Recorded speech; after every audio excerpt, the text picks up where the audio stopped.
Everyone, कैसे हो आप सभी। आज हम क्लास 9 का चैप्टर सेकंड करने जा रहे हैं जो कि है पॉलिनोमियल। अब सबसे पहले हम ये देखेंगे कि पॉलिनोमियल क्या होता है। पॉलिनोमियल वो इक्वेशन होती है जो कांस्टेंट और वेरिएबल दोनों से मिलकर बनी। अब कांस्टेंट क्या होता है? कांस्टेंट जो वैल्यू अपने आप में ही क्या होती है, फिक्स होती है। फॉर एग्जांपल 1 2 5 6 4 3 जो भी है अपने आप में ही जो वैल्यू फिक्स हो वही क्या होता है, कांस्टेंट। अब हम देखते हैं वेरिएबल क्या होता है। वेरिएबल के अंदर हम लगभग क्या करते हैं, इंग्लिश के अल्फ़ाबेट्स का ही यूज़ करते हैं और जिनकी वैल्यू क्या होती जाए, कांस्टेंट के अकॉर्डिंग चेंज होती जाए। For example x y z, ये क्या होते हैं, वेरिएबल।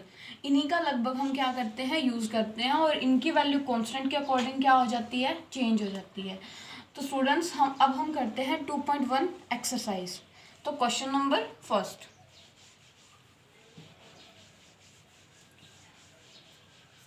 क्वेश्चन फर्स्ट में हमें पूछा है कि कौन कौन से जो यहाँ पे पॉलिनोमियल दे रखे हैं वो वन वेरिएबल में है या कौन कौन से है वो नहीं है। पॉलिनोमियल इन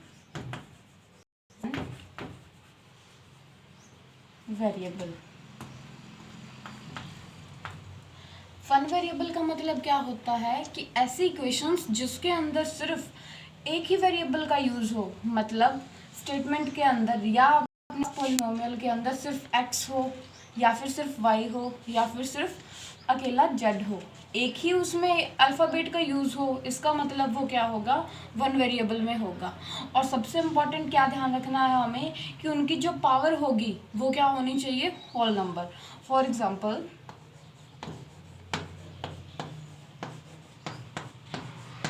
ये हमें पॉलिनोमियल दे रखा है और इसमें ये पूछ रहा है कि ये वन वेरिएबल में है या नहीं है।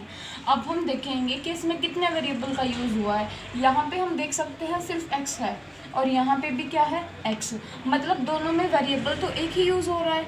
और दूसरा अब हम क्या देखेंगे, इसमें पावर कितनी है। पावर यहाँ पे हम देख सकते हैं पावर कितनी है, 2, और यहाँ पे पावर कितनी है, 1। इसका मतलब दोनों जो x की पावर है वो क्या है, होल नंबर। और जहाँ पे पावर होल नंबर हो और एक ही वेरिएबल का यूज़ हो, इसका मतलब वो पॉलिनोमियल क्या होता है, वन वेरिएबल में होता है। तो अब हम करेंगे, इसमें हम बताएंगे कि ये जो पॉलिनोमियल दे रखा है ये क्या है, इन वन वेरिएबल। अब हम नेक्स्ट क्वेश्चन पे चलते हैं। जो ये नेक्स्ट पार्ट है इसमें हम क्या देखेंगे कि ये पॉलिनोमियल दे रखा है। अब इसमें हमें बताना है कि ये वन वेरिएबल में है या नहीं है। इसमें हमें बताने के लिए सबसे पहले चेक करना होगा कि वेरिएबल कितने यूज़ हो रहे हैं। अब इसमें हमें सिर्फ अल्फ़ाबेट की बात करें तो कितना अल्फ़ाबेट है, एक ही तो है, और कौन सा, y। और y की जो पावर है वो क्या है, 2। इसका मतलब पावर होल नंबर है और एक ही इसमें वेरिएबल का यूज़ हो रहा है। इसका मतलब ये जो पॉलिनोमियल है वो क्या हो जाएगा, इन वन वेरिएबल। ये पॉलिनोमियल भी क्या होगा, वन वेरिएबल में होगा। नेक्स्ट पार्ट में देखते हैं।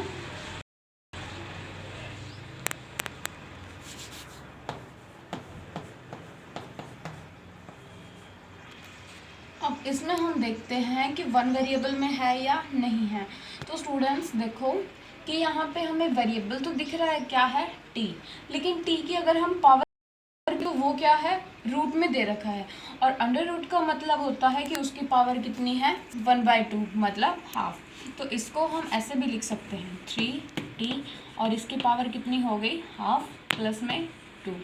तो अभी हमने किया था कि जो भी वेरिएबल हमें दिया हुआ हो पॉलिनोमियल में उसकी पावर क्या होनी चाहिए, होल नंबर। लेकिन ये जो पावर है ये तो फ्रैक्शन में आ गई। इसका मतलब क्या हो जाएगा कि ये जो भी पॉलिनोमियल हमें दे रखा है ये वन वेरिएबल में नहीं है। तो हम लिखेंगे नॉट इन वन वेरिएबल। तो नेक्स्ट पार्ट और देखो स्टूडेंट्स, उसी में हमें ये बताना होगा कि वन वेरिएबल में है या नहीं है। अब हम करते हैं,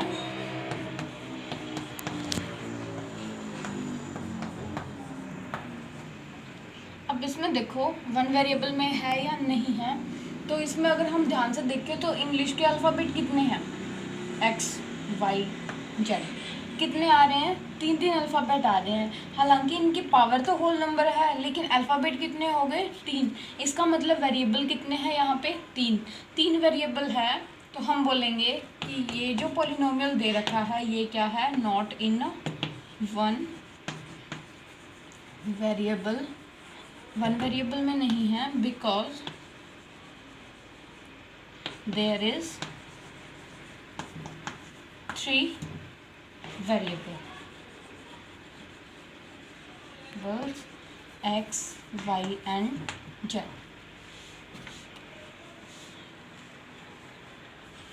तो स्टूडेंट्स समझ आ गया होगा आपको ये क्वेश्चन, तो इसमें सिर्फ हमें वन वेरिएबल में बताना था। अब हम नेक्स्ट क्वेश्चन पे आते हैं, सेकंड। इसके अंदर हमें बताना है कोफिशिएंट। कोफिशिएंट का मतलब क्या होता है, कोफिशिएंट का मतलब होता है कि जिसकी भी हम बात करें, चाहे एक्स स्क्वायर हो, वाई स्क्वायर हो, जो भी हो, उसके साथ जो मल्टीप्लाई में हो वही क्या होता है, उसी का कोफिशिएंट। फॉर एग्जांपल अब हम एक बार देखते हैं क्वेश्चन में, ये पॉलिनोमियल दे रखा है। अगर इसमें तुम्हें ये पूछे कि इसका कोफिशिएंट बताओ एक्स स्क्वायर का, तो एक्स स्क्वायर के साथ जो भी इसके साथ मल्टीप्लाई में होगा वही क्या होगा, इसका कोफिशिएंट होगा।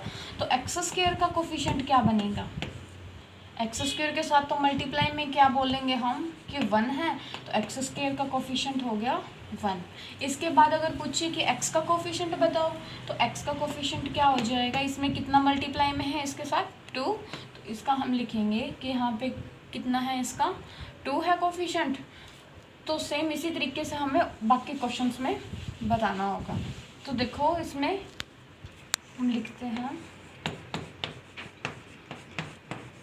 अगर इसमें पूछे कि एक्स स्क्वायर का कोफिशिएंट बताओ, तो एक्स स्क्वायर का कोफिशिएंट क्या बनेगा, आगे कौन सा साइन है, प्लस का, और यहाँ पे इसके साथ मल्टीप्लाई में कुछ नहीं है, तो इसका मतलब क्या हो जाएगा, इसका कोफिशिएंट ऑफ एक्स स्क्वायर क्या बनेगा हमारे पास, 1।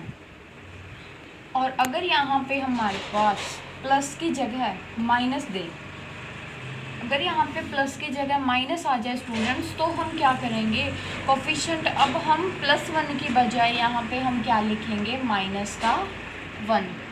समझ आ गया होगा आपको। नेक्स्ट पार्ट करते हैं।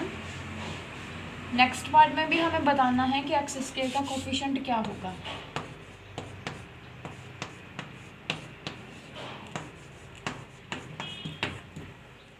तो एक्स स्क्वायर का कोफिशिएंट बताना है,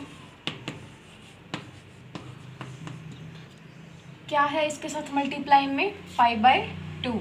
तो अब हम बताएंगे कि यहाँ पे इसका कोफिशिएंट क्या बनेगा, 5/2। नेक्स्ट पार्ट देखो,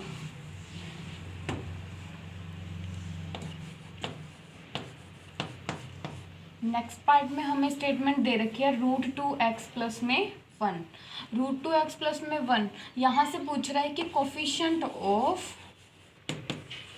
एक्स स्क्वायर क्या होगा। तो इसमें हम देख सकते हैं कि एक्स स्क्वायर तो है ही नहीं स्टेटमेंट में। अगर एक्स स्क्वायर स्टेटमेंट में ही नहीं है, तो इसका मतलब उसका कोफिशिएंट क्या हो जाएगा, 0। ठीक है स्टूडेंट्स, नेक्स्ट क्वेश्चन देखो। नेक्स्ट क्वेश्चन में हमें क्या करना होगा, डिग्री बतानी होगी कि डिग्री कितनी है,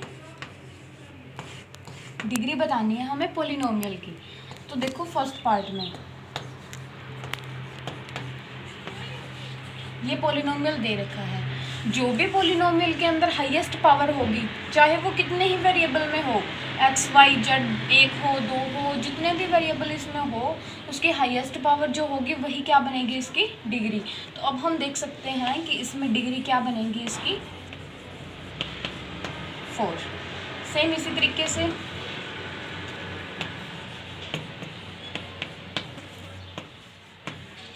इसमें पूछ ले कि डिग्री कितनी है, तो इन दोनों में हाईएस्ट पावर कौन सी है, 20। तो यहाँ पे भी डिग्री क्या बनेगी, 20। समझ आ गया होगा। डिग्री का मतलब होता है हमें हाईएस्ट पावर ही चेक करनी है। अब एक लास्ट क्वेश्चन रहता है जिसमें हमें ये बताना है कि कौन कौन सा पॉलिनोमियल है वो लीनियर है, कौन सा है वो क्वाड्रेटिक है,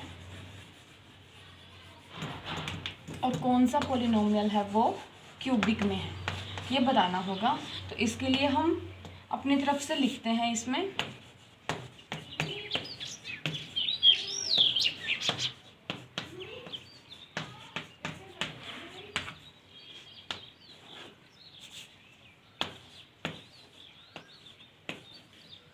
देखो इतने पॉलिनोमियल हमने लिख लिए। सबसे पहले पॉलिनोमियल की हम बात करते हैं। इस पॉलिनोमियल के अंदर अगर हम देखें इसमें x² + 2, तो जिसकी भी पावर 2 हो उस पॉलिनोमियल को हम क्या बोलेंगे? क्वाड्रेटिक। तो ये पॉलिनोमियल क्या बनेगा? Quadratic polynomial. समझ आ गया होगा। जिस भी पॉलिनोमियल के अंदर हमें x की y के जो भी वेरिएबल हो उसकी पावर 2 मिले तो इसका मतलब वो क्या होगा? Quadratic polynomial. तो इसमें तो हम क्या बोलेंगे? ये क्या है? क्वाड्रेटिक। इसमें आते हैं, इसमें हाईएस्ट पावर कितनी है? 3, और उसके बाद कितनी है? हम सिर्फ हाईएस्ट पावर की बात करेंगे। तो हाईएस्ट पावर अगर हमें 3 दे रखी है तो इसका मतलब ये जो पॉलिनोमियल होगा वो क्या होगा? क्यूबिक में होगा। इसके आगे देखो r² है, तो r² जिसकी पावर 2 हो वो क्या होता है? क्वाड्रेटिक होता है। तो ये भी क्या बनेगा? Quadratic polynomial. अब ये लास्ट बचा है, लास्ट में सिंगल क्या है? x, और x की पावर भी कितनी है? 1। जो भी पॉलिनोमियल हो और उसके अंदर x के या कोई भी वेरिएबल हो उसकी पावर 1 दे, इसका मतलब वो क्या होता है? Linear polynomial. तो इसमें इसकी क्या बनेगी? Linear polynomial. मुझे उम्मीद है स्टूडेंट्स आपको ये चैप्टर समझ आया होगा। Thank you.